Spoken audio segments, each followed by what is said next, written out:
Muy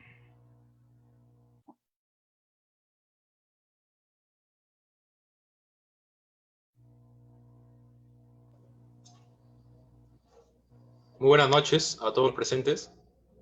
El día de hoy tendremos la conferencia magistral del doctor Alfredo Gildemeister Ruiz Huidobro, doctor en Derecho Financiero y Tributario, consultor independiente, ex gerente del Grupo Rexol YPF, ha sido asesor del Ministerio de Economía y Finanzas en la negociación y firma de convenios para evitar la doble imposición y asesor del Congreso de la República en diversas comisiones y miembro del grupo de trabajo nombrado por el Ministerio de Justicia para la elaboración de la nueva ley de sociedades. Actualmente es catedrático universitario y consultor en temas de distribución internacional y empresariales, así como autor de diversas publicaciones académicas en revistas especializadas. Quien nos hablará sobre el tema denominado la democracia y sociedad civil en el Perú actual. Asimismo, tendremos como panelistas al doctor Howard Varas y al doctor Wilfredo Concha. Durante la ponencia pueden ir formulando sus preguntas en el chat de la presente plataforma en Facebook, las cuales serán leídos al final de la conferencia y contestados por nuestro ponente. Sin otro particular, damos el uso de la palabra a nuestro ponente, el doctor Alfredo Gildemeister. Buenas noches, Alfredo. Adelante, por favor. Buenas noches, Alejandro. Muchas gracias y gracias por la invitación. No es un honor estar acá en Advisor Perú, digamos, la asociación que tiene mucho prestigio. Les agradezco por la invitación y bueno, el tema que nos ocupa hoy día es un tema muy importante a mi modo de ver, ¿no? También por la coyuntura que estamos viviendo, ¿no? Y bueno, le hemos denominado así democracia y sociedad civil en el Perú actual. Democracia y sociedad civil. Un tema que a veces, bueno, que se habla mucho, se usa mucho, ¿no? La gente se expresa en las redes sociales, etcétera, en la televisión, en los medios, pero la pregunta que siempre me hago, a mí siempre me gustó mucho, además del derecho a la filosofía. Y en filosofía, muchas veces hay que preguntarse qué significa para ti democracia, para ti libertad, para ti Estado, etcétera. Y vemos que ustedes lo verán en los medios, en la televisión, en los, etcétera, en las redes sociales, cómo se usan estos términos indistintamente y yo estoy seguro que el 99% no tiene ni idea de qué está hablando. ¿No? Hablamos de democracia, pero si yo pregunto a la gente, ¿para ti qué es democracia? Yo creo que me encuentro con 50 conceptos distintos, o ideas distintas, incluso contradictorias. Entonces, de esto se trata esta breve conferencia sobre estos temas. Entonces, lo primero que tenemos que comenzar es por ver qué cosa es democracia. Después ya entraremos a la realidad peruana o iremos intercambiando, en ese sentido, ejemplos de lo que estamos viviendo hoy en día, y en los últimos años en realidad, ¿no? No solamente de hoy. Ya, entonces, ¿qué cosa es democracia? O sea, en principio, bueno, todo el mundo sabe que la democracia es el gobierno, digamos, esto viene de los griegos, ¿no? Es un término griego, no latino, griego, ¿no? Entonces, claro, kratos, ¿no? En fin, gobierno, autoridad, Kratos con K me refiero, y demos pueblo, ¿no? Ese pueblo que se autogobierna, ¿no? Y claro, la idea de la democracia en realidad, y así fue como lo pensaron los griegos, era obviamente que la población participe, obviamente, en la toma de decisiones. Esa es la idea. Obviamente en la antigua Grecia, como ustedes recordarán, las ciudades-estados eran ciudades pequeñas, con poca población. Entonces se podía dar el lujo de reunirse las personas, digamos los griegos, ojo, los que tuvieran, entre comillas, la ciudadanía griega, no todos, no los esclavos, por ejemplo, ¿no? Pero bueno, los ciudadanos griegos, digámoslo así, no podían debatir en el ágora, etcétera, y tomar decisiones, gobernar, ¿no? Autogobernarse, porque era una población pequeña, ¿no? Luego, obviamente, esto pues fue creciendo, ¿no? Entonces, ¿qué pasa? Que cuando las poblaciones fueron creciendo, por ejemplo, en Roma, la pequeña Roma, cuando la funda Rómulo, no, claro, era una aldea prácticamente, pero Roma fue creciendo. Y en los años de la República, ¿no? Res pública, latín, siempre hay que ver la etimología de las palabras, ¿no? Res es cosa en latín, ¿no? Publis, la cosa pública, ¿no? Por eso se habla de la república es la cosa pública, ¿no? Cuando uno está metido en la red pública, ¿no? Por eso Cicerón en su famoso libro de la República es de la cosa pública, de eso es lo que él habla en su famoso libro, igual que Platón lo hacía en la República, ¿no? Con su famoso libro de forma de diálogo, ¿no? Bueno, entonces la idea es la participación, la participación. Y esta participación de todos, ¿no? Luego ya en Roma, cuando la ciudad va creciendo, ya no podía ser una representación directa, es decir, que el pueblo participara directamente para decisiones, porque son un montón. A lo que Roma tuvo 1 millón de habitantes o más, no se iban a reunir en el foro a debatir y a discutir, imposible. Entonces surge la figura de la representación. Esto es muy importante que lo recuerden ustedes, la representatividad. Entonces, en estos casos, una persona, tú y yo, digamos en esa época los romanos, sobre todo esto más que todo en Roma, más que en Grecia, en Roma, ¿no? Nombraban, pues, como ustedes recordarán, senadores, ¿no? Cónsules, etcétera, que los representaban, ¿no? Para que estos, al comienzo eran pues 100 senadores, luego fueron 300, llegaron a ser 600 y un poco más incluso, ¿no? En los finales de la República, ellos debatían y promulgaban las leyes, ¿no? Pero eran representantes, ¿ya? Y esto es muy importante que lo recuerden porque vamos a ver cómo hoy en día la gente ha olvidado eso, ese pequeño detalle, que estos señores nos representan, ¿ya? Entonces en el Senado romano, un Senado bueno, al final ya con la decadencia de la República, la época de Julio César, Cicerón, Pompeyo, Craso, ustedes recordarán, ¿no? En fin, ya viene la decadencia y surge el imperio, ¿no? El imperator, ¿no? El emperador romano, digamos, ¿no? Ya la democracia ahí va cediendo, hay un atisbo de democracia, se mantiene el Senado, pero obviamente quien mandaba tenía el imperio, el poder imperio del emperador, ¿no? Pero bueno, pero volviendo un poco al fondo del asunto, no se olvide que la democracia es fundamental la representatividad, ya eso es fundamental. Y obviamente esto se basa en la soberanía popular, la soberanía del Estado, la soberanía del pueblo. Y ojo, algo muy importante, así como se habla de representación, hay que hablar también de la mayoría. En toda democracia, ¿quién manda? La mayoría. Así fue en Grecia, en Roma, en todos los ciudades-estados, luego, pues, bueno, en la Edad Media eran más monarquías, pero luego viene la Revolución Francesa, y bueno, las democracias van creciendo, Estados Unidos, etcétera, ¿no? Entonces, donde manda es la mayoría, eso no hay que olvidarse. Y obviamente la minoría, pues obviamente acata lo que dice la mayoría, ¿no? Entonces es así. Entonces, en este predominio de las mayorías, y surge pues el pluripartidismo, etcétera, ¿no? Es donde hay que entender que en esta pluralidad hay una constitución, hay un parlamento, un congreso, como lo quieran llamar, ¿no es cierto? En fin, hay derechos públicos, etcétera, ¿no? Entonces, obviamente la democracia directa, como era en la época de Grecia, que eran poquitos, hoy en día ya eso ya no existe, obviamente, ¿no? En algunos, el otro día investigando justo, en algunos cantones suizos, por ejemplo, todavía hay democracia directa, es decir, que se une la gente, el pueblo, y votan directamente y deciden, ¿ya? Es interesante.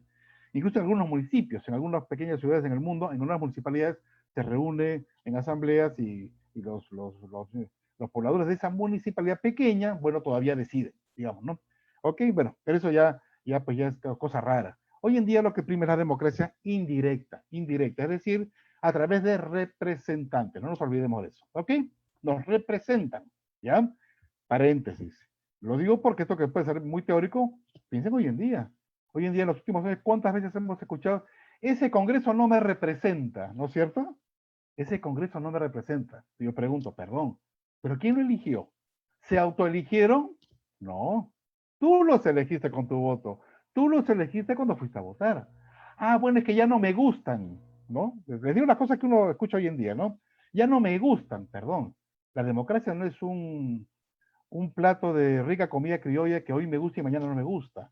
O sea, si tú votaste por A, pues como decimos, yo lo disculpe que les hable con toda franqueza y sinceridad, ¿no? Si tú votaste por A, pues tendrás A durante 5 años. No es que ya no me gusta, pues qué pena, esa es la democracia.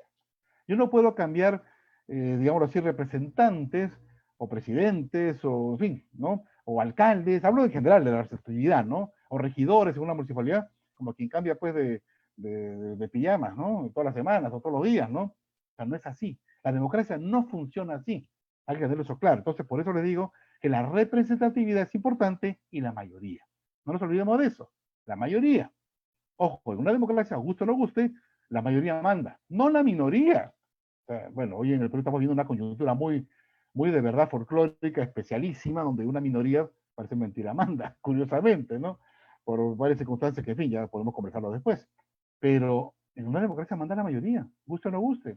Y si no te gusta, pues te aguantas 5 años, después votas de nuevo, y a lo mejor gana tu minoría, ya es mayoría. Y eso pasa en todos los partidos del mundo, en todos los países del mundo, en España, una vez está el PP, otra vez está el PSOE, en Estados Unidos lo acabamos de ver, han gobernado los republicanos, ahora están los demócratas, es como un péndulo, ¿no? Así es la vida y así es la democracia. Muy bien, no se olviden, democracia, representatividad, mayoría. Muy bien, otro tema que es muy importante en toda democracia, el voto popular, el sufragio, algo que teóricamente espero, Dios mediante, lo vivamos el 11 de abril de este año, ¿no?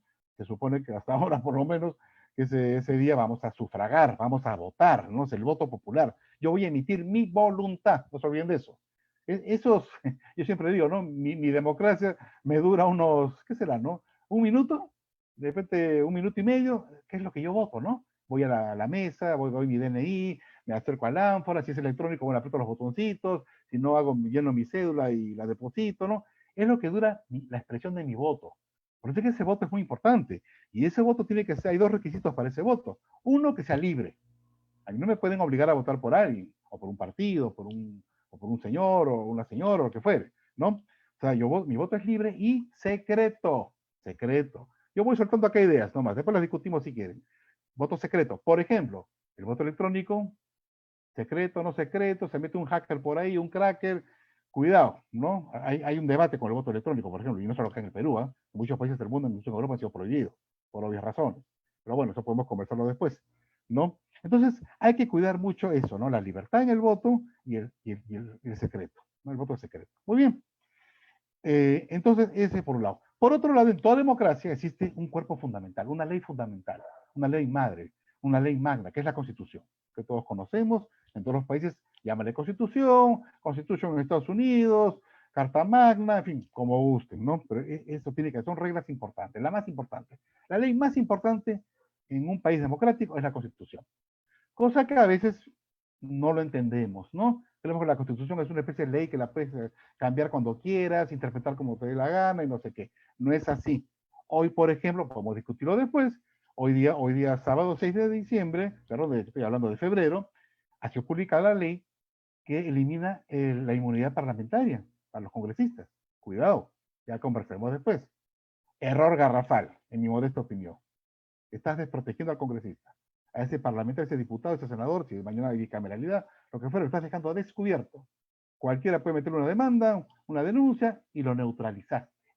Por eso es que la inmunidad, vamos a hablar después, no es un privilegio, es un elemento fundamental de todo congresista, en cualquier país del mundo, ¿eh? Ojo, no hablo del Perú solamente, ¿eh? O sea, cualquier país del mundo, incluso el presidente tiene inmunidad, los vocales de la Corte Suprema, el Tribunal Constitucional, etcétera, etcétera, tienen inmunidad. No es un privilegio, es un elemento fundamental para que esos señores puedan ejercer su función con total libertad. Pues si yo estoy amenazado por un juez, por un fiscal corrupto, o por una persona que me odia, o que es de la oposición y me amenaza con una demanda, una denuncia, y si no tengo inmunidad me pueden meter preso, prisión preventiva, acuérdense, etcétera. Entonces, ¿cómo voy a actuar libremente como congresista? En fin, bueno, lo dejo ahí nomás, cierro paréntesis. Pero la Constitución es muy importante. Luego, algo que también es muy importante en toda democracia, no se olviden, es la división de poderes.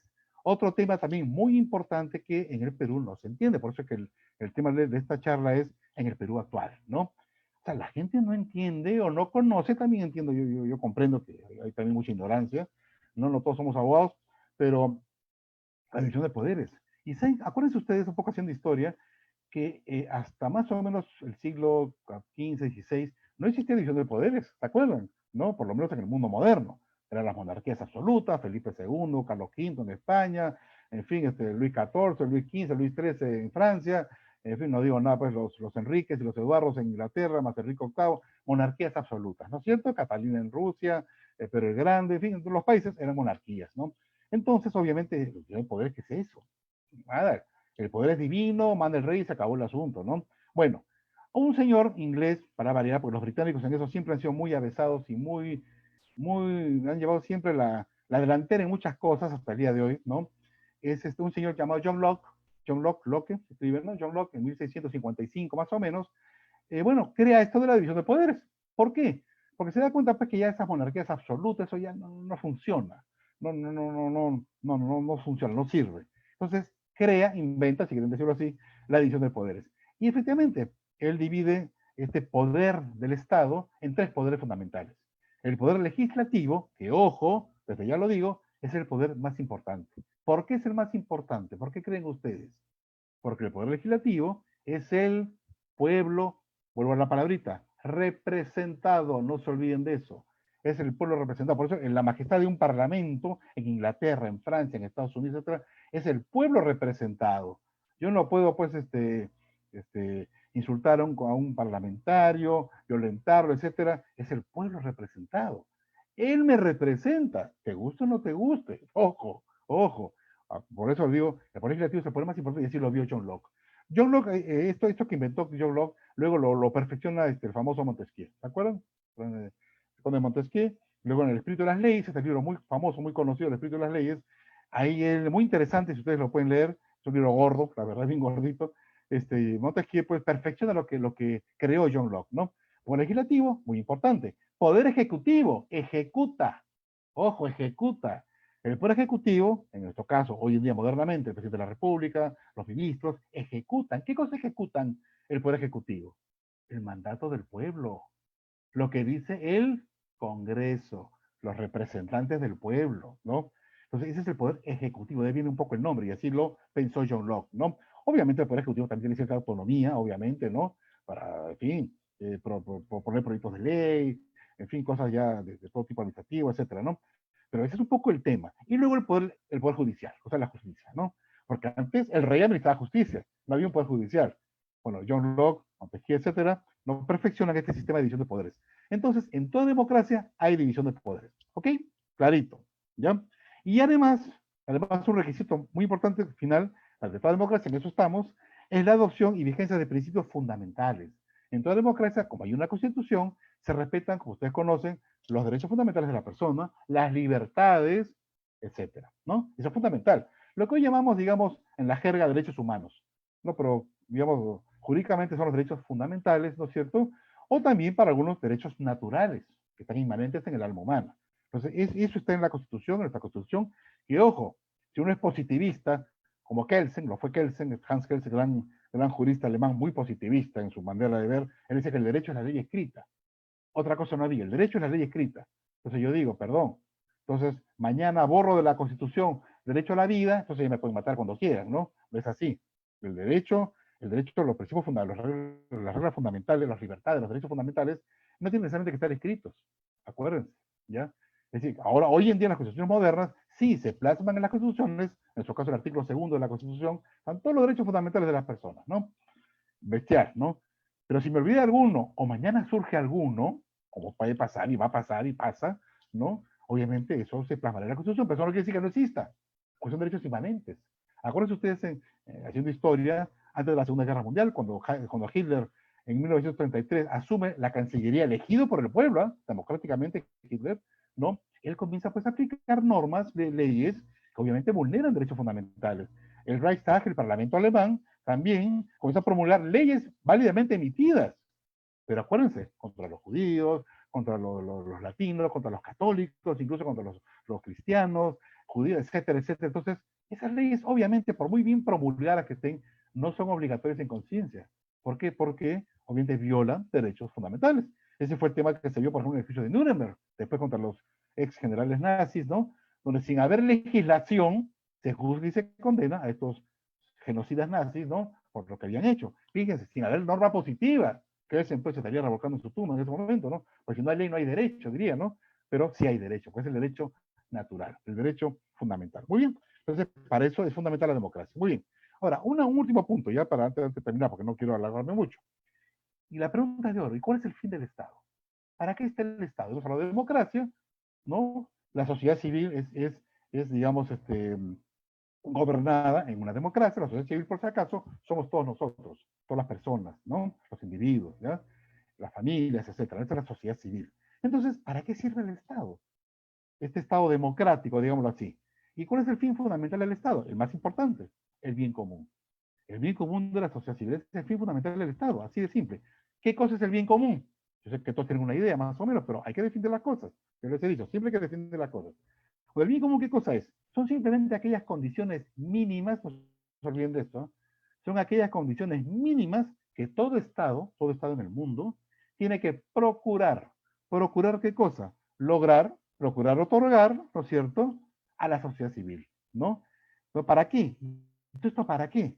Para que el individuo, no la colectividad, el individuo, la persona humana, logre su realización última. Es decir, su felicidad, realizarse como profesional, como esposo, como esposa, como madre, como padre, en fin, como ingeniero, como médico, como congresista, como político. Esa es la idea, que el Estado te dé esos elementos, ya sean materiales y también de orden subjetivo, no, para que tú te realices como persona. Procurar, ¿por qué digo procurar? Porque obviamente, bueno, el Estado alemán tiene más recursos económicos que el Estado boliviano, por ejemplo, ¿no? Está más pobre, ¿no? Más limitado, ¿no? El Estado francés tendrá más recursos para lograr el bien común que incluso que el mismo Perú, ¿no es cierto? Que somos un país un poco más pobre, con más necesidades, más problemas, etcétera, ¿no? Entonces, es así, cada Estado debe procurar eso, ¿no? Ahora, el bien común, obviamente, a veces creen, la gente dice, la gente tiene esa respuesta un poco de colegio, ¿no? ¿Y qué es el bien común? Bueno, el Estado tiene la obligación de darnos carreteras, pistas, hospitales, colegios, está muy bien, ese es el bien común subjetivo o material, ¿no? Darnos carreteras, hospitales, universidades, lo que estamos viviendo ahora, hospitales, clínicas, medicinas, oxígeno, ¿les suena conocido? Pruebas moleculares, ¿ah? Camas UCI, ¿dónde están? Etcétera, ¿no? Esa es obligación del Estado, ¿ah? No es algo facultativo, no es que si quiero, no quiero, que ahora más adelante, no, hoy, y eso es bien común, ¿no? Obviamente seguridad, que me asaltan en la esquina de mi casa, salgo a la calle y me roban, eso es el bien común, el Estado tiene que con los medios que tiene, económicos, y hoy el Perú, por lo menos, creo que todavía los tiene, ojalá, tiene muchos recursos económicos, gracias a Dios, ¿no? Por los años que hemos vivido un ajuste fiscal, que hemos ahorrado, y bueno, ojalá lo estemos gastando bien, ¿no?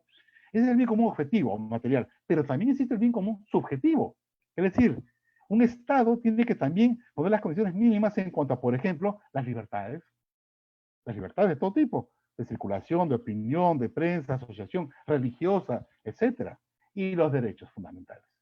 Es decir, un Estado que tenga mucho bien común objetivo, material, por ejemplo, la Unión Soviética, ¿qué fue la Unión Soviética? Uno iba, yo no conocí la Unión Soviética, pero mis padres, por trabajo, alguna vez tuvieron que viajar a Moscú, a San Petersburgo, bueno, antes se llamaba Leningrado, etcétera, ¿no? Tuvieron que viajar, y me decían, oye, ves el mejor ballet del mundo, el Bolshoi, el mejor teatro del mundo, ves la mejor sala de arte del mundo, el vernissage, o sea, ves maravillas, el mejor metro del mundo, el de Moscú, hasta con cristales, ¿no? Pero ¿por qué la gente se iba de ese país? ¿Por qué la gente no estaba contenta? ¿Por qué la gente se exiliaba cada vez que había una olimpiada, un mundial de fútbol? Medio equipo no regresaba. ¿Qué pasaba? ¿Qué pasó con Baryshnikov? ¿Qué pasó con Nureyev? Con grandes artistas que se exiliaban, Solzhenitsyn, etcétera, ¿no? ¿Por qué? ¿Qué fallaba el Estado? Muy sencillo, el bien común. Tenías materialmente todo, pero no hay libertad, no hay derechos, etcétera. Entonces, piensan en Cuba, hoy piensan en Venezuela y muchos países más que no menciono más, Nicaragua, etcétera, por no perder tiempo, pero eso es bien común. Entonces, el Estado, y cuando vamos bajando un poquito, el Estado, es decir, el gobierno de turno, el presidente, los ministros, congresistas en general, ¿no? Lo que es el Estado en sí, su obligación es trabajar por el bien común, no para el bien particular de fulano, de mengano, mis intereses, Odebrecht, mi plata, mi no sé qué, cuidado. Y disculpe que hable con toda esta franqueza, pero hay que ser claros, ¿no? Ese es el bien común. Entonces, cuando yo entro a trabajar al Estado, un gobierno, soy un servidor público, subrayo, algo que deberían pegarse en la pared muchos ministros, presidentes, congresistas, etcétera. Soy para servir a la sociedad civil, ¿no? No estoy para servirme, servir. Soy un empleado, en el buen sentido de la palabra. Por eso que ustedes recordarán que en Estados Unidos, por ejemplo, cualquier ciudadano estadounidense se para elegir al presidente, a Obama, a Clinton, pasó igual con Trump. Dicen, oiga, quiero saber qué está haciendo usted con mis impuestos. Porque tú y yo, miembros de la sociedad civil, tenemos todo el derecho del mundo a exigirle al presidente, al ministro y al congresista, ¿qué estás haciendo con mi plata? Pongo el ejemplo de hoy. Señor presidente, quiero saber yo cuánto cuestan las vacunas que está trayendo usted de China. ¿Cuánto le ha costado? Quiero ver ese contrato, esas condiciones. No me las oculte, porque si no pienso mal, ¿no? Hoy día leía en los twitters que las vacunas parece que cuestan $20, pero me las están vendiendo a 70. ¿Cómo es eso? ¿Mm? ¿Por qué la Pfizer es más barata? En fin, no, pero les pongo este ejemplo nomás. Y yo tengo derecho a saber qué hacen con mi plata. ¿Por qué la refinería de Talar es la refinería más cara del mundo? ¿Por qué con Talara podemos hacer 6, 7, 8 refinerías de primer nivel? ¿Por qué? ¿Qué hace con mi plata? Es nuestra plata. Entonces tenemos derecho a exigirle al Estado que nos rinda cuentas. No se puede picar una ministra porque le hace una pregunta directa y se para y se va. No se puede picar el presidente y decir que responde una pregunta y no responde a dos. Cuidado, son servidores públicos. Y hablo claro y disculpen que sea tan claro. ¿Ya? Muy bien, ese es el bien común, ¿no? Y es muy importante. Por eso todo gobernante, todo ministro, congresista, etcétera, alcaldes, etcétera, regidores, tienen que saber esto. Por eso hablaba yo al comienzo de la charla sobre democracia en sociedad actual, en el Perú actual. Hoy hay mucha ignorancia, mucha confusión, ¿ya? Hay que estudiar esto. Y el próximo, bueno, ¿qué digo? Ahora el 11 de abril, si tenemos elecciones, no. Señores, yo le digo a mis alumnos en la universidad, tienen que saber elegir bien, elijan bien. Yo en mi clase, me acuerdo una vez, hice una encuesta hace poco y digo, a ver, con las elecciones al último de alcalde, ¿cuántos de ustedes han leído el currículum del alcalde de Lima? De los alcaldes de Lima, candidatos a alcalde. Algunos levantaron la mano, ¿cómo voy a decir? ¿Y hay cuántos han leído el currículum de los regidores? Ninguno. Bueno, después no se quejen de que te tocó un regidor así o un congresista así. Ah, no sabía. Ah, no, ya no me representa, perdón. Votaste por ese señor te representa, qué vergüenza, ¿no? Pero así es, entonces tenemos que saber elegir bien. Y ya para ir terminando nomás, quiero decir una cosa muy importante. No nos olvidemos que dentro del bien común, el centro del bien común no es la sociedad, no es el colectivismo. Ese fue el error de la doctrina comunista, socialista, ¿no? Es la persona humana. Y de paso de refilón mencionó la familia, obviamente, ¿no? La persona humana, ¿ya? Porque la persona es el centro del Estado. Y más, nuestro artículo primero de la Constitución lo dice, ¿no? Además, si quieren hasta se los leo, acá lo tengo en la mano, dice, la defensa de la persona humana y el respeto de su dignidad son el fin supremo de la sociedad y del Estado. Artículo primero de la Constitución. No lo digo yo, lo dice la Constitución. Entonces, eso no debe olvidarse, la persona humana. Yo estoy para servir a la persona humana, al peruano y a la peruana, ¿no? Entonces, la persona es lo primero, ¿ya? Entonces, finalmente, todo se fundamenta en el ser humano, ¿ya? Y para acabar, les digo nomás, hoy por eso, hoy el problema, ¿cuál es el problema hoy día con la ya yendo a la persona humana para acabar, ¿no? Fíjense, el ser humano hoy en día, ¿no? Digamos, está en un mundo, como diría este gran cardenal, que es un santo para mí en vida, que es el famoso cardenal Robert Sará, de 3 libros maravillosos, pero en este libro famoso que es en la profundidad del silencio o algo así, cara del silencio, él dice, hoy el mundo tiene mucho ruido, hace mucho ruido. Entonces el hombre está distraído, las redes sociales, Twitter, Facebook, TikTok, etcétera, etcétera, ¿no? Vivimos en el medio del ruido. Entonces, el ser humano hoy en día, y hablo también del Estado y los gobernantes, no quieren ver lo trascendente. Ven el día a día, lo inmediato, ¿no? Lo efímero. Entonces, tenemos finalmente que buscar lo esencial, lo trascendental. Obviamente, tú hoy en día una persona, y háganlo ustedes, los que me oyen, hagan la prueba ustedes en una reunión social, en una familia, hablen ustedes de Dios, hablen ustedes de la muerte. Ay, no me hables de eso, por favor, la muerte, por favor. Perdón. O yo le digo siempre a mis alumnos, ¿qué cosa es lo único cierto en la vida? Para mí, por lo menos, la existencia de Dios, y segundo, la muerte. Una vez a mis alumnos en el Pacífico les digo, señores, les hago una apuesta. Si ustedes me ganan, yo los invito a todos al mejor restaurante de Lima, todos invitados, para que coman lo que quieran. Yo los invito. Ya, todo el mundo, ya, bestial, ¿no? Bacán. Muy bien. Le digo, yo les apuesto lo que quieran a que todos, algún día, nos vamos a morir. Todos me miraron así con cara de, ¿qué? ¿Cómo? Bueno, ¿pueden creer que no se lo habían planteado? Y eso es súper cierto. O sea, yo no sé si voy a ser mañana gerente general de una empresa, voy a ser un gran abogado, un gran médico, un gran investigador, un gran político, no lo sé. Me voy a casar, voy a tener hijos, no lo sé. Pero que me voy a morir, por supuesto, de todas maneras, te lo garantizo, ¿no? ¿Cuándo sabe Dios? Solo Dios lo sabe. Entonces, como ven, hoy el ser humano evita estas cosas, ¿no? Y vive el día a día, como decía este gran psiquiatra español Enrique Rojas, ¿no? Es la sociedad divertida, ¿no? Entonces, volviendo ya para acabar, en la política no hay que olvidar lo esencial. Y hoy se olvida lo esencial. El ser humano, la persona. Lo vemos hoy en día en plena pandemia, cuando el Estado, muchos gobiernos, acá en el Perú mismo, disculpe que lo diga así con toda franqueza, han olvidado a la persona.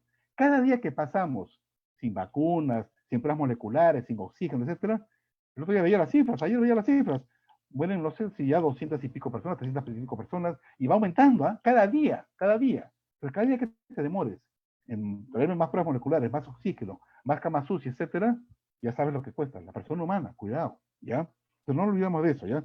Por eso, hoy en día, lamentablemente, para muchos la vida humana es como diría un TikTok. Es un chiste, es un baile. Ya, pues se murió. Nos estamos acostumbrando a esto, ¿no es cierto? Digamos, si no. Todos los días yo veo y me llegan noticias lamentables de amigos que han fallecido, papás que han fallecido, abuelitos, jóvenes. Hoy día me llegó una noticia muy triste de la Universidad de San Ignacio de Loyola que un alumno había fallecido, un alumno de la universidad.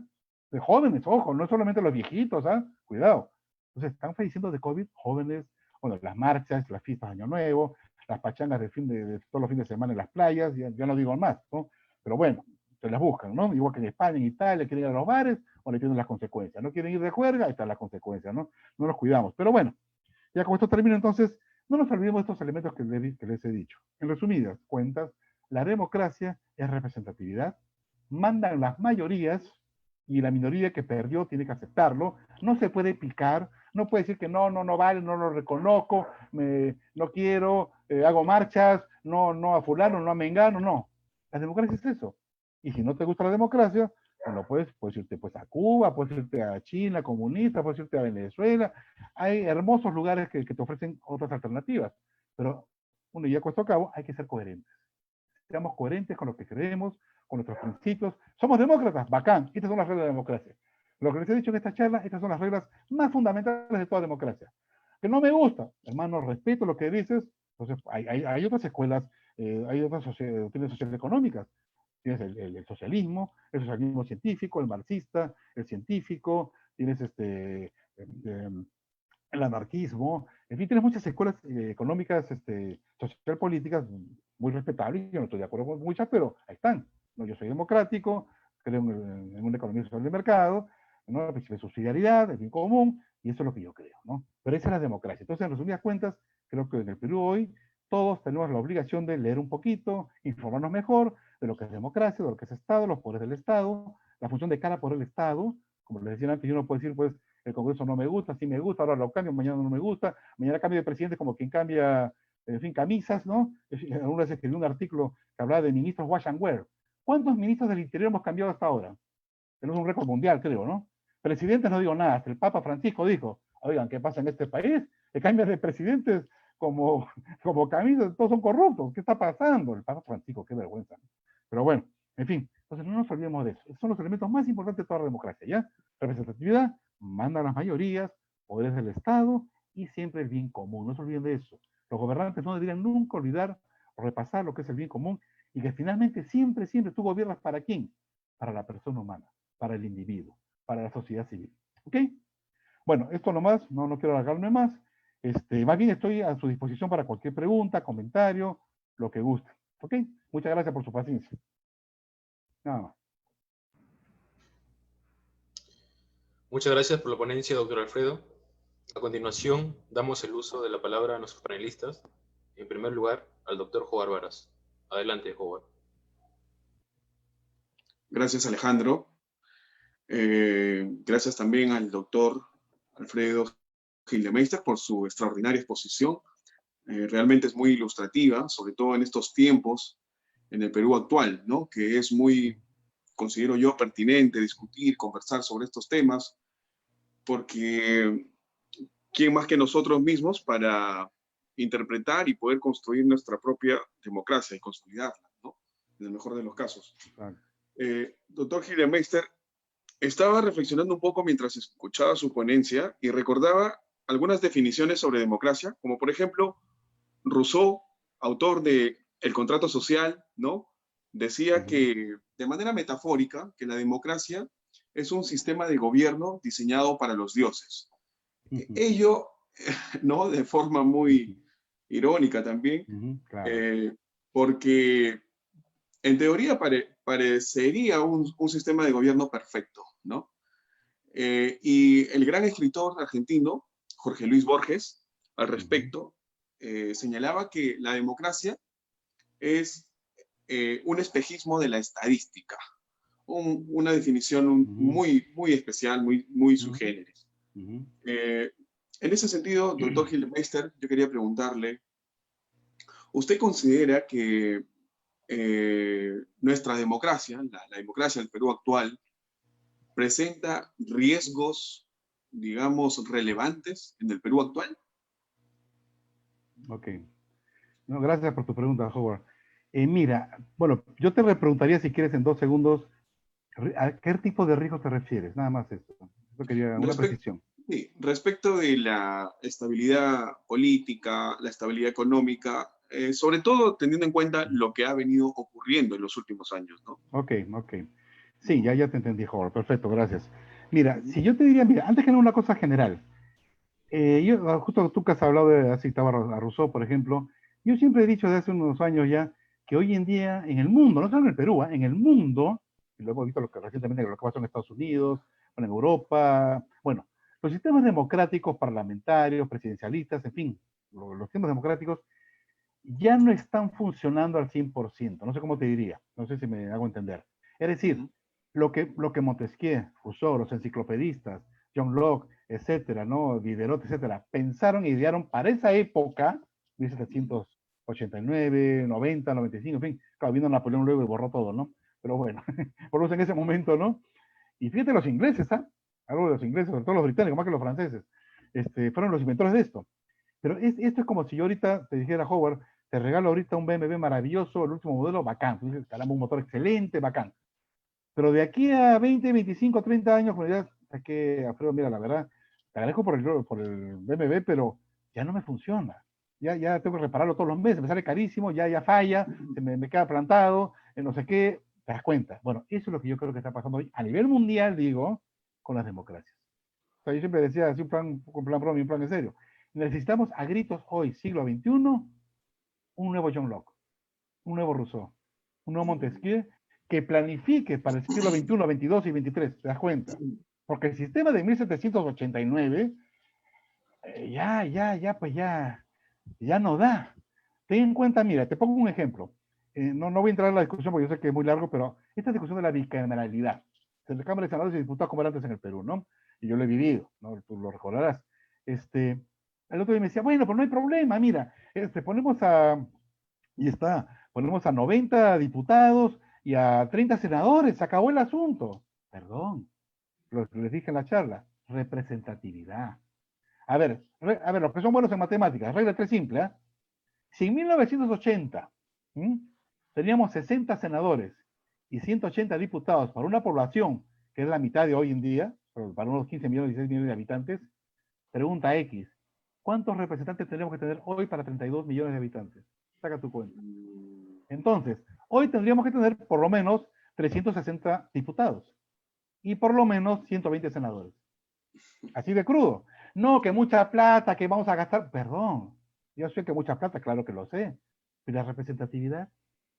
O tú, mañana Howard, eres congresista, eres senador, y como hemos puesto 30 senadores, tú representas pues no sé, pues a 4 millones de habitantes, pues a ver, de locos, te das cuenta. Entonces, bueno, ese es un poco el tema, ¿no? Ya, en un sistema unicameral, más o menos la misma figura. La población va creciendo, hay que aumentar los representantes. Tú mira cuántos representantes tienen las Cortes, como dicen en España, la Cámara de Diputados española, ¿no? La Cámara de Diputados francesa, son pues 500, 600, ya perdí la cuenta, ¿no? La Cámara de los Lores, la Cámara de los Comunes en Inglaterra, el Reichstag alemán, el Parlamento, el Congreso americano, que lo hemos visto ahorita, entre los republicanos y los demócratas. O sea, son un montón. Es una población de 330 millones, creo, ¿no? De habitantes de Estados Unidos. A ver, ¿cuántos van a representar? ¿Que 60 senadores? Olvídate, pues ni loco, ¿no? Entonces, bueno, ese es un problema que hay en las democracias en general. Ahora, vamos al Perú. Yo la verdad, cuando hablaba con Pepe de esto, claro, le comentaba pues que a mí algo me preocupa mucho, no de ahora, sino ya de hace muchos años, varios años, es que en el Perú la poca cultura democrática que vemos en el Perú. No me refiero solamente a jóvenes, señores también y señorones, entonces tenemos que formarnos mejor. Por ejemplo, a los colegios, ya no hay educación cívica. Un muchacho sale del colegio, no tiene idea que es una constitución. Pensará pues que es Condorito, que es una historieta, no sé, no tiene ni idea. Entonces, ¿cómo le explicas tú a un joven universitario de primer cachimbo, de primer ciclo, segundo ciclo, lo que son los poderes del Estado, la constitución, lo que les he dicho ahora en la charla? Manda la mayoría.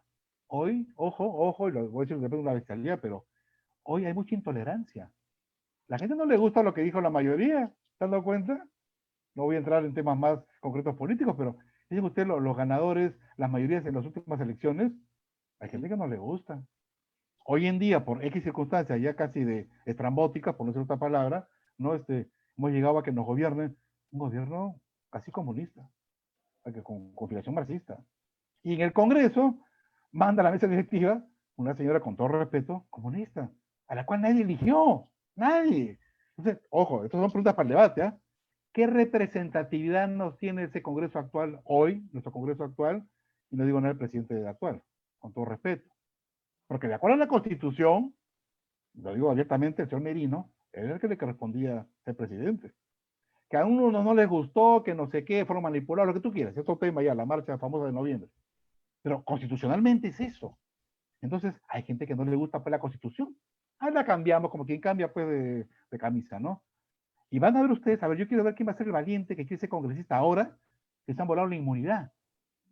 Porque la inmunidad tiene una razón de ser, no es un privilegio, como mal lo han entendido. Yo mañana, pues, Howard es congresista. Pucha, yo le agarré piña a Howard, no lo ponen en pintura a Howard, ¿ya? O lo odio a Howard. Y es congresista del Zamarro, no se fregó. Lo voy a acusar de acosador, ¿no? Le pago una flaca para que lo acuse de no sé qué y lo fregué. Y como no tiene inmunidad, le consigo un juez, lo digo con todo, un Domingo Pérez, un vela, y le declaro de prisión preventiva, pues, y eres congresista. A ver, mándate. Como Howard es una persona recta, dirá, esto es falso, se defenderá. Pero ya lo neutralicé. ¿Te das cuenta? Claro. Y si es una persona que no tiene la coherencia y la integridad de Howard, dirá, ya, no digo nada, lo que tú digas. Saco las leyes que tú quieras. Lo que tú digas. Señores, ¿qué congreso vamos a tener? No digo más. Se limitan las funciones del Poder Legislativo. Por supuesto, por eso es que el presidente de la República también tiene inmunidad. A ver, ¿por qué no se la quitan al presidente de la República? Quiero ver eso. ¿Se dan cuenta cuántos acabarían presos? Sí, no. Claro. Y los ministros del Estado igual, ¿ah? O sea, ojo. Ojalá que el juego sea completo, pues. ¿No es cierto, no? Pero bueno, al margen de bromas, yo no creo que eso sea bueno para la democracia. Yo espero que el próximo gobierno, el que fuere, pues elimine todas estas tonterías que han sacado ahora. Incluso le suelto otra idea más. ¿Por qué no voy a poder reelegir a un congresista? A ver, ¿por qué no? ¿Saben cuántos años tenía de senador el señor McKay, que murió hace pocos meses en Estados Unidos? 36. ¿Ustedes se imaginan la experiencia de este hombre en el Congreso americano? Yo entro al Congreso ahorita. Bueno, me ven canoso porque soy chibolo, no crean, ¿no? Te engañan nomás. Ya, yo no tengo ni idea de lo que es un Congreso, cómo funciona, cómo es un predictamen, un dictamen. Esto lo aprendí porque fui asesor del Congreso, lo aprendí humildemente. Esto no me lo enseñaron en la universidad. En las universidades hoy en día, en el Facultad de Derecho, no hay un curso de Derecho parlamentario, ¿pueden creerlo? Pero yo no sé qué es un predictamen, un dictamen, una bancada. ¿Te suena? Una junta de voceros, lo que escuchamos en la televisión todos los días, ¿no? Pero tú dirás, ¿qué es eso? Ah? Una bancada, bancada me suena a un equipo de fútbol de repente, pues será, los de la banca tal. Sí, pero no, eso es algo formal. La bancada son los voceros de los partidos que tienen más de 6 representantes en el Congreso, etcétera. Por eso vienen después todos los chanchullos para formar una bancada. Porque si no tienes bancada, no tienes voceros. Si no tienes voceros, tú has sido neutralizado. Bueno, claro. Digo, volviendo a tu pregunta, estos riesgos, ¿no? Sí, en el Perú hay riesgos actuales y muy serios, muy graves. Porque lo digo con todas sus palabras, muchachos, con toda libertad. Estamos ahorita viviendo un momento muy crucial en el Perú, creo que en el mundo también hay que decirlo, pero en el Perú especialmente, porque nos estamos volando todos los principios fundamentales de un sistema democrático. Así lo digo. Sí. Solapadamente, calladito, como que no pasa la cosa, Ojo, lo mismo pasó en Venezuela. Chávez, acuérdense, intentó un golpe de Estado, fracasó, luego volvió, y todo con una apariencia constitucional, ¿no? Democrática. ¿Por qué creen que ahora Chile está pidiendo cambio de la Constitución? Lo mismo va a hacer en Perú y en todos los países. ¿No les suena conocido esto? ¿Por qué? A ver, yo pregunto. No es que la Constitución de Pinochet. Sí, pero Chile se fue arriba con la Constitución de Pinochet. Se fue arriba económicamente, digo, ¿no? No, la otra cuestión es la de Fujimori, perdón. Esa cuestión fue con un referéndum de Yapa, por si acaso, o sea, ¿no? Yo no sé qué defender a Fujimori, pero yo digo, si yo tengo un auto que me ha ido requete bien, un auto que me ha funcionado requete bien, esta constitución que ha hecho que el Perú se vuelva económicamente un ejemplo en el mundo, bueno, ahorita no creo en este momento, pero por eso hasta hace poco tiempo, ¿no? ¿Por qué lo voy a cambiar? ¿Por qué lo voy a cambiar? No tiene sentido, es de locos. Yo cambio lo que no me funciona, pero no lo que me funciona y muy bien.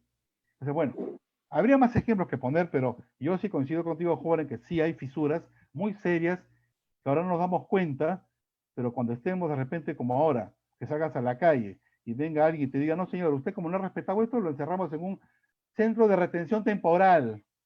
¿Entiendes? Ese campo de concentración, versión moderna. Claro. ¿A qué te parece esto, no? Es una fisura de la democracia, porque la Constitución no lo permite. ¿Ok? Bueno, nada, es esto. Sí, en efecto, doctor. Yo también estoy de acuerdo en el hecho de que hace falta difundir cultura jurídica, cultura democrática, la cultura de los derechos fundamentales de las personas, Exacto, para que exista el exacto. respeto y la tolerancia, ¿no? Que justamente enriquece pues la sociedad, la vida en sociedad Exacto, civil, ¿no? exacto. Quería hacerle una pregunta brevemente también, doctor, para terminar y luego No, no, darle pero, pase al doctor mm, Wilfredo Concha. ujú, Estamos a portas de cumplir 200 años como república, ujú. como un país independiente. Sí, En este tiempo, en este interín, hemos tenido varias constituciones, exacto, ¿no? exacto. ¿Usted cree que tal como viene discurriéndose la vida Ujú, democrática y en este modo republicano y ujú. democrático, ¿usted cree que lleguemos a consolidar un sistema democrático en el Perú? Hace unas semanas atrás, doctor, le comento brevemente, y un ponente justamente en el Centro de Estudios Multidisciplinarios, Adviser Ujú, Perú, ujú. nos comentaba que está más o menos proyectado que para el año 2050 en el Perú habrán 50 millones de peruanos. Es decir, Puede ser. habrán nuevas ciudades. Usted también reflexionaba un poco sobre la Exacto, representación en el exacto. Parlamento, ¿no? Así es, exacto. ¿Usted cree que podamos consolidar una democracia? ¿Hay atisbos de ello, doctor? ¿Qué reflexiones le procura esto? Mira, te soy sincero. eh, Han pasado 200 años de democracia, ¿no? Pero Ujú, estamos celebrando el bicentenario. ujú, Yo digo, si analizamos así como objetividad, 200 años de democracia republicana, contemos nomás cuántas constituciones hemos tenido en estos 200 años, no recuerdo ahorita el número, pero son bastantes, ¿no? ujú. Y cuántos presidentes verdaderamente elegidos hemos tenido, también sería interesante, y cuántas dictaduras militares o caudillismos, acuérdense, mediados del siglo XVIII, hemos tenido bastante caudillismo militar como cancha, etcétera. Entonces, yo creo que estos 200 años, si bien los últimos, a mí me da pena, ¿no? Pero a partir del año 80, yo lo he vivido, yo estaba en la Católica en el año 80, fue la primera vez que voté, ¿no? En la época que ganó Belaúnde, ¿no? Yo he visto cómo renació la democracia en el Perú en el año 80. Lamentablemente en paralelo renació, bueno, no renació, pero surge el terrorismo con Belaúnde en el año 82, 81, luego la hiperinflación que se empeora con el primer gobierno de Alan García, lamentablemente. Bueno, eso lo hemos vivido, lo he vivido, ¿ya? A mí no me lo cuentan. Entonces, pero en paralelo, te digo la verdad, sí veías un renacer democrático, ya te digo la verdad. La gente iba aprendiendo lo que era democracia, que es la Cámara de Senadores, la Cámara de Diputados, la Constitución, la estudiaba, las leías, en paralelo al terrorismo y a todo esto, ¿ya? Ahora, ¿qué pasó? Te digo, es una opinión muy personal, ¿no? ¿Por qué gana Fujimori en 90? Esta pregunta. ¿Por qué? Porque lamentablemente los gobiernos que tuvimos el año 80-85, de Somos Popular y el PPC, pues los dos gobernaron, ¿ya? Y luego el APRA en el año 85 al 90, la sociedad civil, nosotros, se hartó de la clase política, lamentablemente, nos decepcionó. Entre corrupción, incapacidad y lo que fuera, la gente se hartó. Entonces, cuando surge el movimiento de libertad como era Varallosa, claro, yo me acuerdo la gente iba a la Plaza San Martín a aplaudir, pues, se ponían su bichita, muy bonito todo, libertad. Pero yo decía, sí, pero acá falta algo. O sea, y yo voté, me acuerdo, por Varallosa, porque pese a que no me gustaba y nunca me gustó, pero no había otra alternativa, digámoslo así, ¿no? ¿Y quién gana las elecciones en primera vuelta? Vargallosa. Pero en segunda vuelta había un chinito desconocido. Digo, ¿quién es este? Todo el mundo dijo eso, ¿ah? ¿Quién es este pata, no? Bueno, ¿por qué gana Fujimori en la segunda vuelta? Porque el gran Perú estaba hasta acá de los políticos clásicos que ya conocemos. Y eso fue lo que pasó. Ese sentir, yo diría que hoy ha vuelto un poco a resurgir. O sea, la gente está harta de lo que ya vemos todos los días, de que nos manipulen, nos mientan, que los medios nos cuenten cuentos chinos, que el presidente mienta, que la ministra mienta. Ya, bueno, no voy a repetir lo que vemos todos los días, ¿no? Pero está harta. Miren ustedes, yo no creo en las encuestas porque a mí todas son falsas, ¿ya? Y manipuladoras. Pero aún así, miren lo que refleja. La última encuesta había prácticamente un empate entre 8 segundos puestos. Ya pues, tampoco somos tontos, ¿no? Pero la gente, y miren cuántos marcan las encuestas de todas, las de apoyo, la de edad, etcétera, los que no opinan, no, oye, la gran mayoría, y como decía el otro día, no sé, en la televisión, no me recuerdo quién era, la gran mayoría del pueblo, ¿qué va a hacer? Como está excepcional la clase política, ¿qué va a hacer? ¿Cuándo va a decir su voto? El día anterior, o el mismo día, en la fila, ya está, me cae simpático ya, pues, este tiene cara de buena gente, o este me regaló una bolsa de frijoles y dos botellas de aceite el otro día ya, pues buena gente. Lamentablemente es otro tema de otra charla, pero ¿bajo qué criterios elegimos? Eso tenemos que también madurarlo mucho. Podemos votar porque me dio un tarro de leche, el tipo candidato Ferrando, le digo yo, ¿no? O sea, me dio un colchón para eso y dos botellas de Inca Cola. Ah, voto por ese. O el otro pata me abrazó. O vino la señora que, uy, me abrazó y me dio un beso. Ah, voto por este, que simpático. Y después viene el llanto y crujir de dientes, ¿no? Ay, Claro. pero me decepcionó. ¿Qué pasó? Bueno, hay que elegir bien. Yo diría en resumidas cuentas, hay que elegir bien. Tomémonos el trabajo de leer el currículum, esto, analicemos, no solo de la vida profesional, ¿eh? También la vida personal. De repente el tipo es un sabio, pero es un desgraciado, sinvergüenza, mujeriego, qué sé yo, no lo sé, ¿no? Ladrón, qué sé yo, no, pues, ¿no? Ahora, es irónico, y ha costado a cabo, de que un candidato ofrezca honestidad. ¿No se dan cuenta de lo ridículo que es? Obviamente yo asumo que todo candidato es honesto, pero que yo te ofrezca como algo especial honestidad es ridículo. A ver, yo quiero ver un candidato en Europa que ofrezca honestidad, lo agarran a tomatazos, ¿no? Pero acá honestidad. Y eso no es algo de ahora, eso nació con Belaúnde en el 80, ¿se acuerdan? Honestidad comprobada. Luego vino Lourdes Flores, luego vino mismo Fujimori, ¿no? ¿Se acuerdan? Honestidad, Con tecnología y Danta también. trabajo. Con Alan, o sea, la honestidad se ha usado mucho, ¿no? Pero es ridículo, yo siempre he dicho, es ridículo. O sea, oye, por que no roba, votan por mí, bien. Oye, ¿qué es eso? O sea, yo voto por tus propuestas, por tus ideas, por tus soluciones concretas, no generalidades, ¿no? Por eso voto por ti, pero no porque soy honesto y no he robado por si acá, y no soy mujeriego. Bueno, tuve 3 esposas, pero normal, ¿eh? Tranquilo, ya, cuidado, ¿no? O sea, hay que saber elegir bien, ¿no? Sí. Te diría eso, ¿no? Ok. Gracias, doctor. No, nada, Gracias. nada. Muchas gracias, doctor Howard, por las interesantes preguntas. Ahora damos el uso de la palabra al doctor Wilfredo Concha. Adelante, Wilfredo. Gracias, doctor Gildemeister, por la charla, No, por muy favor. interesante y enriquecedora para un análisis de conceptos. De lo que yo puedo, sobre todo, llevarme de esta charla es la necesidad de cambios. Entonces, ¿usted cree que es necesario una reestructura política, una reforma política como se viene discutiendo? Y si en caso fuera así, ¿por dónde debería iniciar esta reforma política? ¿Dónde es el primer paso para ir y empezar a hacer el cambio? Ujú. Bueno, yo lo primero que preguntaría, digo, parezco gallego ya, ¿no? Los gallegos siempre repreguntan, ¿no? O como Sócrates respondía siempre con una pregunta, ¿no? Pues yo preguntaría, ¿para qué te reforma política? No, reforma política puede significar muchas cosas, ¿no? Te pongo un ejemplo. Reformar la Constitución, nueva Constitución, te diría que no. Mejorarla sí. Mira, Estados Unidos tiene más de 200 años, tiene una Constitución. Obviamente la ha ido mejorando, claro que sí. Las famosas enmiendas, ¿no? Ha ido mejorando y bacán. Pero estar cambiando de constitución cada vez que un brillante por ahí político surge con la novedad o una ideóloga por ahí, o sea, es ridículo. O sea, y pasa lo que nos ha pasado. Entonces, ya basta, por favor, de nuevas constituciones. Mejoremos la que tenemos, sí, por supuesto. ¿Que es mejorable? Sí, claro que sí, mejorable. Por supuesto, modernizarla, adecuarla, claro que sí. Pero ese es un caso, por ejemplo, que te diría que yo no estoy de acuerdo con nueva constitución. Además, hay que ser francos, acá la verdad la mermelada es que quieren tirarse abajo el capítulo económico, ¿no? La subsidiariedad del Estado y todas esas cosas, ¿no? O sea, hay gato encerrado, digo, ¿no? Pero bueno, pero yo sí creo que puede mejorarse, sí. Eso por el lado de la Constitución. Por el lado por ejemplo, nunca ha habido, a propósito de tu pregunta, Wilfredo, ¿te has dado cuenta que nunca ha habido en el Perú, o siempre se ha voceado, pero nunca se ha hecho una reforma del Estado? Y siempre se ha comentado, ¿no? Sí, la reforma del Estado. Siempre se dejaba de lado, para más para adelante, para después. Y yo sí creo que hay que reformarla. Por ejemplo, mira, se me viene ahorita a la cabeza, el otro día escuchaba un candidato que hablaba de los ministerios. Yo, por supuesto, de 19 ministerios, mira, ahorita nomás me volaba 5 por lo menos, que no sirven para nada, de arranque, ¿ya? Obviamente, es muy fácil decirlo, yo sé, pero habrá que ver luego ya cómo se soluciona el tema social, ¿no? La gente que va a quedar sin trabajo, ya se verá, hay que pensar en eso. Pero no sirve para nada. Un ministerio pues, de desarrollo, no sé qué, de inclusión social, y la cultura, o sea, al efecto y medio, ¿no? Entonces, con la burocracia, los gastos y las trabas que eso implica, ¿no? Eso es reforma del Estado, ¿no? Por ejemplo, ¿no?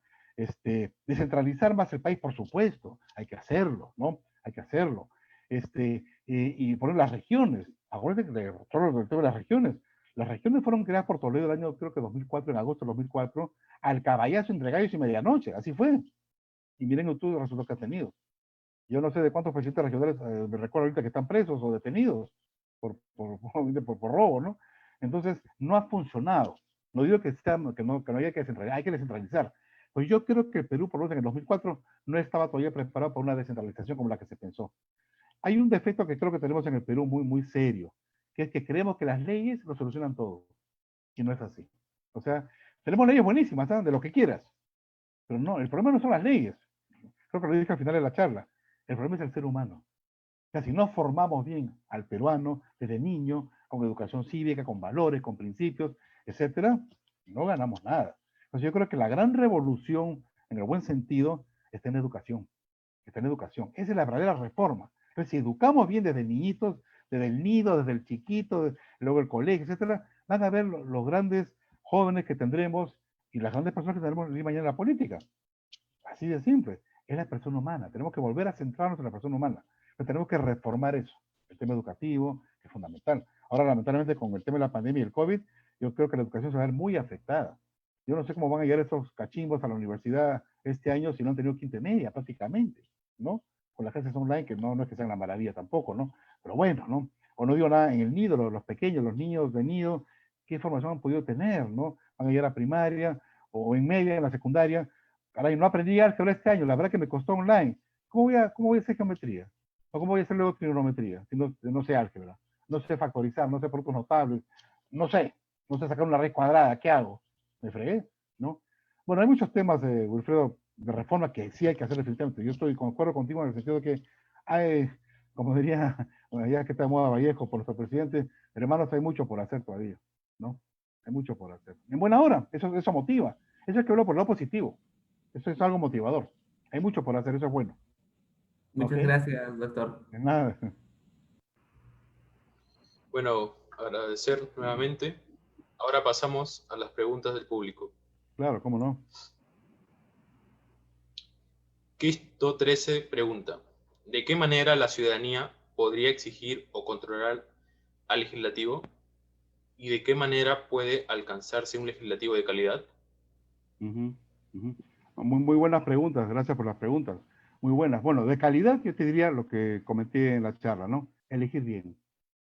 Yo te diría que es un deber y es una obligación de todos los peruanos, porque estamos en edad de elegir, digo, ¿no? De votar bien, no a la diabla, no por el más simpático, el más gracioso, el más payaso, o la más graciosona. Esos son los criterios. Salió bailando con Gisela, qué gracioso, qué bacán. Salieron los chistosos, bien. Cuidado, o sea, los criterios. Está bien, ya, si quieren hacer chistes, lo que quieran, pero ¿cómo piensa ese candidato o esa candidata, no? ¿Cómo piensa? ¿Qué propone? Propuestas concretas.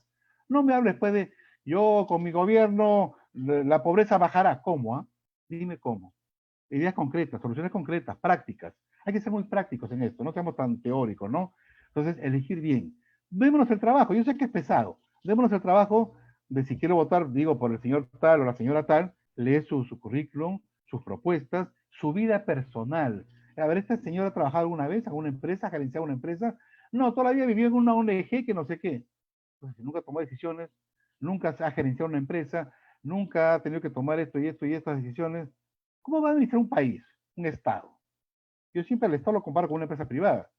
En una empresa privada, ustedes lo saben bien, un gerente general, si no cumple con sus funciones, lo retiran, lo renuncia, chao, se acabó. O un directorio, o un gerente de finanzas, un gerente de ventas. El Estado es más importante todavía, es tu país. Entonces, si un gerente no funciona, pues tiene que salir. Ese es el sector privado. En el sector público, con mayor razón, tiene que ver la mejor gente más preparada, ¿no? Entonces, hay que elegir bien. Hay que elegir bien. Entonces, yo diría, ¿cómo mejorar la calidad de nuestros gobiernos? Eligiendo bien de nuestros congresos, ¿no? Y obviamente de nuestros presidentes, ver con qué ejecutivo va a contar, con qué ministros podrían contarse, etcétera, ¿no? Es un poco eso. Es eso en cuanto a cómo mejorar la calidad. Y lo que primero me preguntaste creo que fue, discúlpeme Alejandro, fue en relación a cómo la ciudadanía podría, ¿cómo era la primera preguntita? La primera pregunta es la siguiente.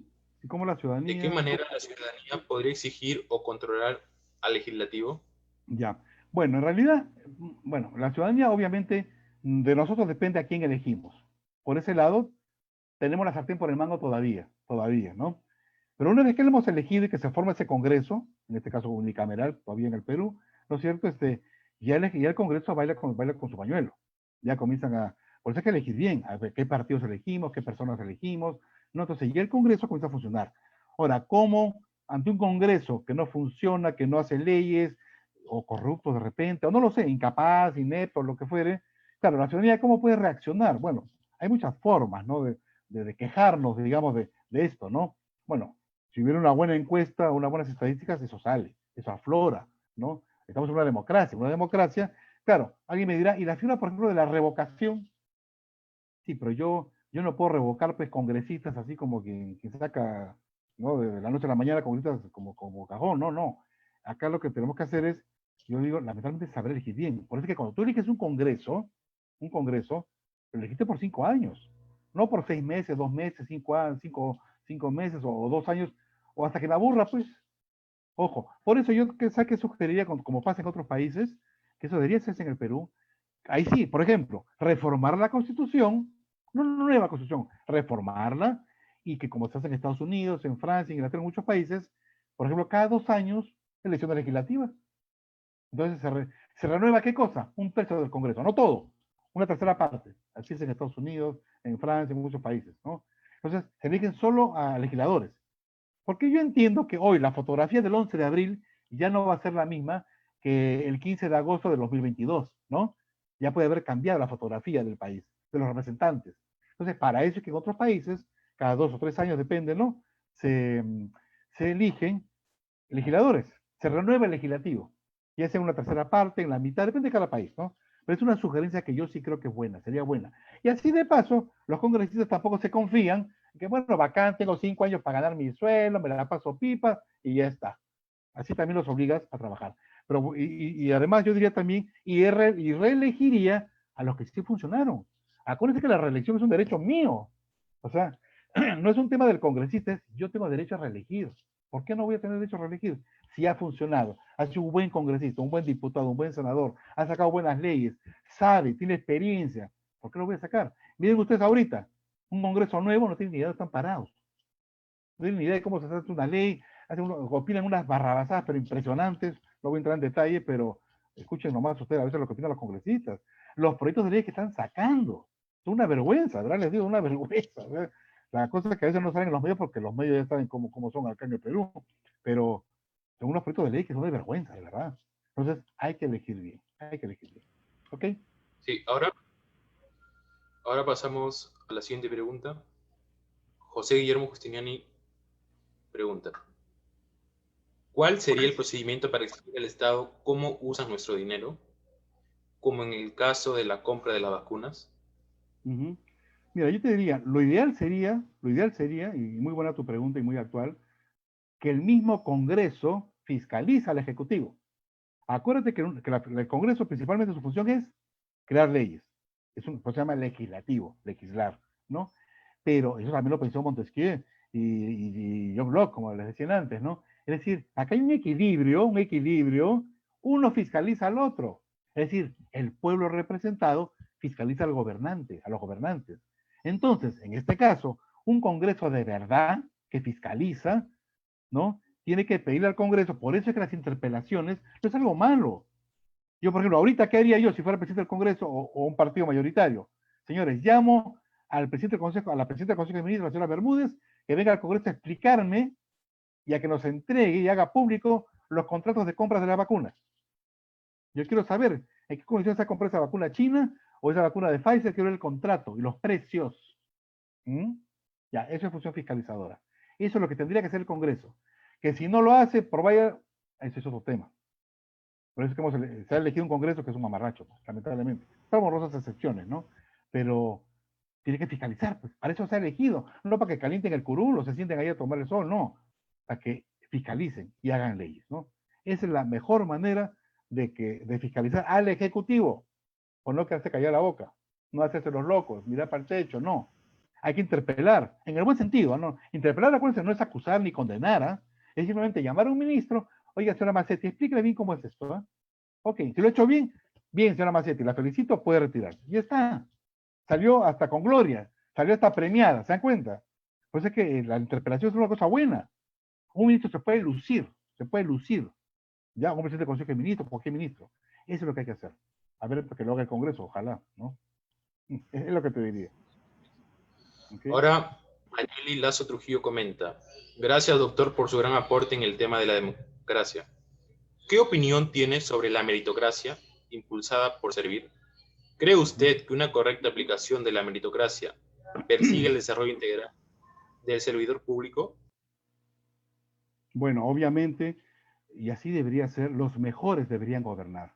Los mejores deberían estar en el Estado, por ejemplo, los mejores médicos, funcionarios, abogados, ingenieros, etcétera. Eso debería ser así. Ya, yo entiendo, yo sé que no solo en este gobierno, en todos los gobiernos, siempre ha habido, pues, en fin, favoritismos, nombramientos a dedo, en todos los gobiernos. Tampoco hay que ser rasgando la vestidura, ¿no? En todas partes ha pasado. Y pasa también en el extranjero, por si acaso, ¿eh? Tampoco, ¿no? Pero sí es verdad que sí, el principio debería ser que los mejor preparados, los mejor capacitados, pues ocupen esas funciones. Porque si vas a poner al mediocre, que no sabe, que no tiene ni idea, pasa lo que está pasando. Pasa lo que, bueno, ¿cuántos ejemplos hemos visto, no? De funcionarios que no tienen ni idea, ni idea. Y ojo, la ignorancia trae el ocio, y el ocio trae la corrupción. Entonces, cuidado, si ponemos gente inepta, gente incapaz, gente no mal preparada, etcétera, va a pasar lo que está pasando. No digo burradas, pero más o menos, ¿no? Errores tremendos en el arte de gobernar, como diría Aristóteles, ¿no? O sea, errores tremendos, y errores que cuestan plata o que cuestan vidas humanas, vidas humanas. Miren lo que hemos visto en los últimos meses con la pandemia. No digo nombres, pero obviamente no sabemos de quiénes estamos hablando, de cómo manejar nuestro dinero, teniendo recursos, un país que tiene millones en recursos, ¿qué han hecho con esos recursos? ¿Hay más camas UCI? ¿Hay más pruebas moleculares? ¿Hay más oxígeno? Estamos como en marzo, y peor que en marzo. ¿Por qué? Porque en marzo al menos la gente tenía ahorros, que podía defenderse unos meses. Ahora ya no hay ahorros. Ya se acabó la FP, los CPS, los bonos, insisten con los bonos, seguimos con lo mismo de siempre y estamos muy mal, lamentablemente. Entonces, Dios quiera, yo le digo siempre a mi familia, digo, a mí solo me queda rezar y cuidarme, punto. Porque le digo, y es un tema muy personal, yo ni siquiera confío en las vacunas, así de simple, ¿no? Pero bueno, en fin, pero yo creo que es eso, ¿no? O sea, deberían ser los mejor preparados, los mejor capacitados. Y no lo digo por nada, pues yo recuerdo el primer gobierno de Fujimori, el primer gobierno de Fujimori, una de las cosas que hizo, digamos, que me pareció inteligente fue no poner políticos, puso técnicos, empresarios, técnicos. Por ejemplo, ¿cómo se llama? Al doctor de los ceros en el ministro de Trabajo, un hombre que toma decisiones, un abogado que sabe, que conoce del tema. No puso a Beatriz Boza en Perú, personas capacitadas, brillantes, que venían con posgrados brillantes. Puso a los mejores, técnicos, no políticos. Entonces, ¿qué hace el técnico? Un empresario. Toma decisiones. Esto se hace, no se hace, se hace así, así. Oiga, no, que mire que lo que pasa, el político ve el punto medio. ¿Qué me das? ¿Qué te doy? ¿Qué gano? ¿Qué pierdo? ¿Se dan cuenta? No, acá hay que pensar en el país, en el Perú es lo primero. Entonces, yo diría que hay que poner a los mejores, sí, señor. Y evitar, pues obviamente evitar la dedocracia, como se dice, ¿no? Y que servir cumpla con su función, poner a los mejores, porque si no pasa lo que pasa y después no nos quejemos, ¿no? Hay que poner a los mejores, los más capacitados, es lo mejor. Es de sabios, diría yo. ¿Mm? No sé si tienen alguna otra pregunta.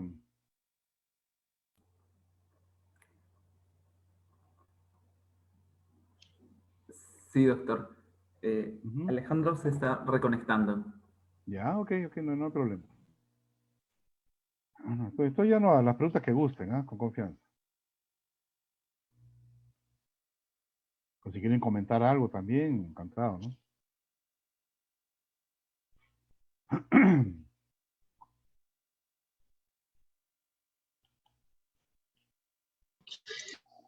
Sí, Wilfredo, lo cierto es que hay un montón de preguntas. Y Encantado, lo que gusten. hay varias preguntas.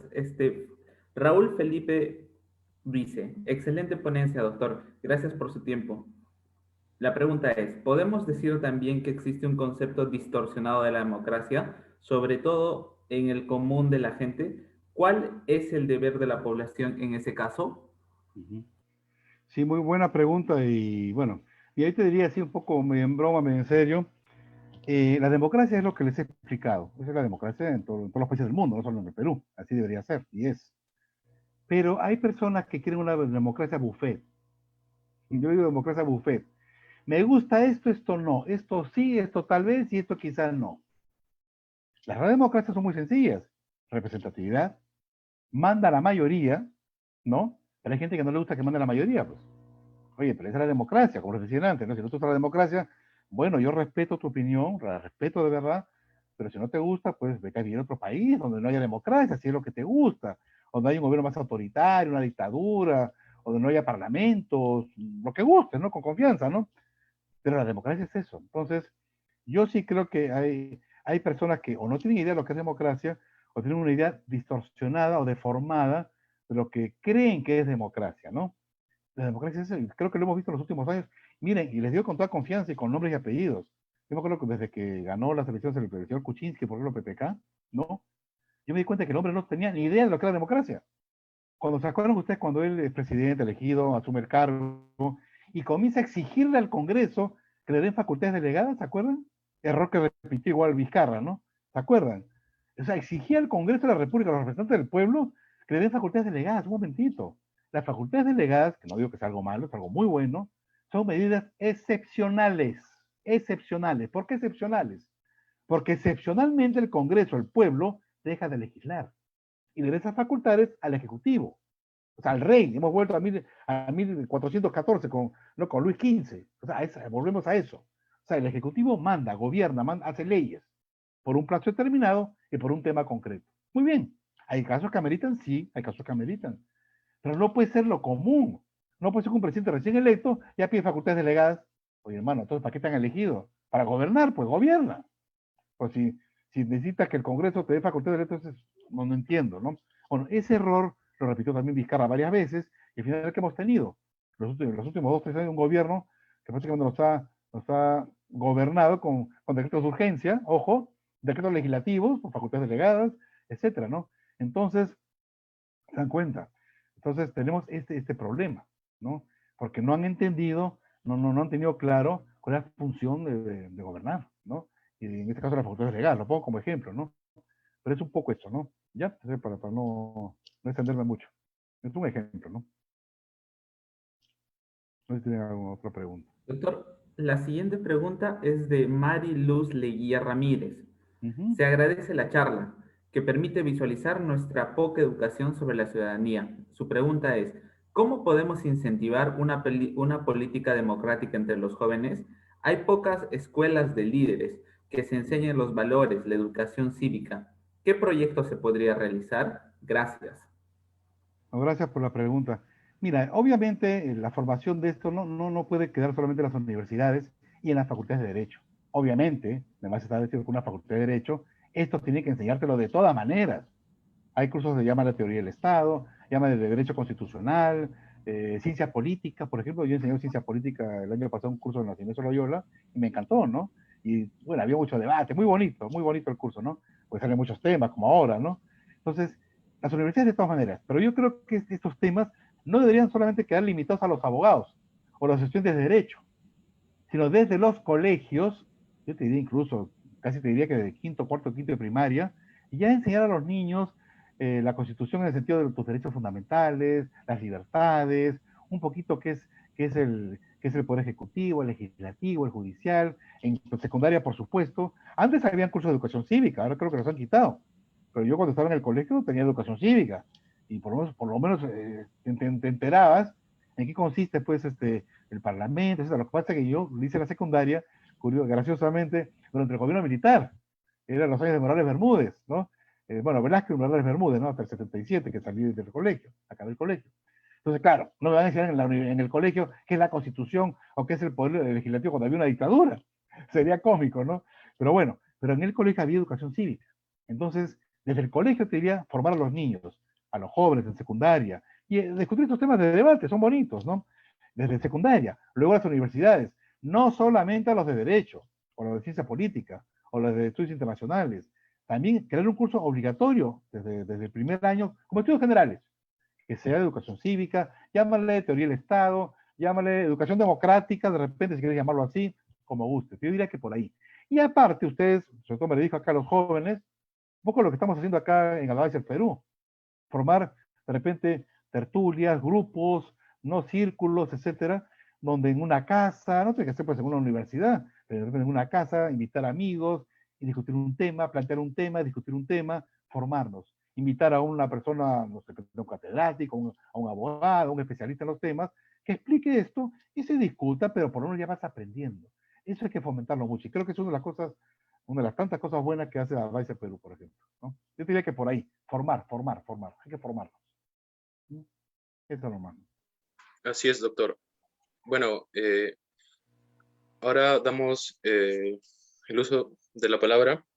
O bueno, vamos a leer el comentario de Mari Luz. Ella nos comenta: se agradece la charla, que permite visualizar nuestra poca educación sobre la ciudadanía. ¿Cómo podemos incentivar una política democrática entre los jóvenes? Hay pocas escuelas de líderes donde se enseñan los valores, la educación cívica. ¿Qué proyectos se podrían realizar? Bueno, yo te diría, si no estoy en la universidad, por ejemplo, yo lo que haría sería en mi casa, en tu casa, ¿no? Me refiero entre nosotros, formar, como te decía antes, grupos, círculos, tertulias, grupos de amigos, invitar amigos, etcétera, amigas, ¿no? Y tener un invitado especial, especialista, que les explique estos temas, ¿no? Y así formarlos, de repente, no digo una charla, puede ser 3, 4 charlas sobre diversos temas, como una especie de seminarios, ¿no? Eso a nivel particular. Las familias, las casas, los amigos, se puede hacer muchas cosas, de verdad. Y formar, invitar a gente especializada, y nada, y les da una charla, discuten temas, como estamos haciendo ahorita, ¿no? Eso por un lado. Y en la universidad, por eso digo, no solamente en las facultades de Derecho, en todas las facultades, a modo de estudios generales, fomentar que los alumnos discutan estos temas, hacer talleres, por ejemplo, talleres, seminarios, ¿no? Pues se discuten estos temas abiertamente, pero dar formación. No solamente discutir, y ay, qué bacán, qué linda la discusión, no. Sacar conclusiones. Porque la idea es tener las ideas claras. No una discusión donde todo el mundo opinó A, B, C, D y ahí quedó, no. Porque vas a seguir confuso. Sino discutir A, B, C, D, pero ojo, democracia es esto, ¿no? Podemos discrepar. Y ojo, lo bonito de la democracia es eso, que te podemos discrepar. Nadie tiene por qué pensar igual al otro. Pero hay otro factor que hoy en día se ha perdido mucho, que es la tolerancia. Democracia es saber escuchar, saber opinar y saber tolerar la opinión del otro. Así discrepe, saber escuchar, saber respetar. Eso se ha perdido mucho. Hoy la intolerancia se está imponiendo. Acuérdense el pensamiento único, como se dice, ¿no? Hoy nos quieren imponer el pensamiento único. Dicen los medios, como muchos medios de comunicación. Si piensas como yo, bacán. Si no, te acuchillan. Te caen encima los medios, te atacan, te insultan, las redes sociales. Acuérdense, no digo ejemplos porque hay muchos. Pero entonces hay que formar, hay que dar formación, ¿no? Y lo mejor es eso, en las universidades, si estás en la universidad, un instituto, y si no estás trabajando, pues reúnete con tus amigos, con tus patas, del barrio, del colegio, esto. A ver, vamos a ver una vez a la semana, de 7 a 9 de la noche, todos los miércoles, vamos a conversar sobre diversos temas de formación política. Y no como buenos amigos se ponen es una reu, vamos a tomar chelas mientras conversamos, no. Vamos a invitar a una persona que nos dé luces sobre el tema, discutimos luego obviamente, y bueno, y al final vamos a tomar unas cervecitas y bacán. Pero esa es la idea, formar. ¿Ok? Es lo Sí. que propongo, ¿no? Bueno, hemos llegado al final de la presentación. Ante todo, muchas gracias, Alfredo. Muy interesante No, por tu favor, ponencia. encantado y cuando gusten, encantado, de verdad. Gracias. Y también agradecemos al doctor Jorge Varas y al doctor Wilfredo Concha, como también a nuestro director, el doctor Justiniani, y a todo nuestro equipo en conjunto, como lo es Irvin Sayo y Miyagi Mabukuro. Soy Alejandro Montenegro. Ha sido un gusto estar con ustedes. Nos vemos en la próxima ponencia. Muchas gracias. Buenas noches. Muchas gracias.